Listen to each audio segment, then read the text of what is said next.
Hello friends, আমার ছোট্ট একটা ব্লগে তোমাদেরকে ওয়েলকাম জানাই। আজকে পড়ছিল বৃষ্টি, আর বৃষ্টির দিনে ভালো কিছু রান্না হবে না তাই কখনো হয়। তো দেখো, আমি স্নান করে চলে গেছি রান্নাঘরে, আর একদম লাল লাল ঝাল ঝাল কষা কষা চিকেন রান্না করে নিচ্ছি, একদম মজা করে খাবো বলে।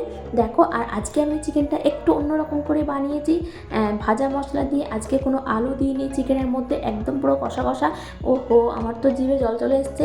তোমরা বলো কি ভিডিওটা কেমন হয়েছে, একটু লাইক কমেন্ট করে দিও, ঠিক আছে? আর দেখো, আজকে বৃষ্টি পড়ছিল, আর আমি বৃষ্টিতে ভিজবো না তাই কখনো হয় বলো? তো দেখো, একটু বৃষ্টিতে ভিজে নিয়েছি, তারপর স্নান করে খেয়ে দিয়ে চলে গেছিলাম ক্লাসে। ক্লাস থেকে আসার পথে দেখি আন্দোলন চলছে, আর কতদিন আন্দোলন চলবে জানি না, কি হবে কিছু বুঝতেই পারছি না। তারপর দেখো, বাড়ি চলে এসেছি। বাড়িতে এসে তোমাদেরকে দেখাচ্ছি, আমি একটা সারারা প্যান্ট আজকে স্যাম্পল বানিয়েছিলাম। তো ক্লাসে আমি আর ভিডিও করতে পারিনি। তারপর দেখো, প্রচুর মাথা যন্ত্রণা করছিলো, তো একটু কফি খেয়ে নিয়েছি। আর আমি কফি খেতে থাকি, আর আমার চ্যানেলটাকে তোমরা সাবস্ক্রাইব করতে থাকো। নেক্সট ভিডিওর জন্য তোমরা ওয়েট করো। টাটা।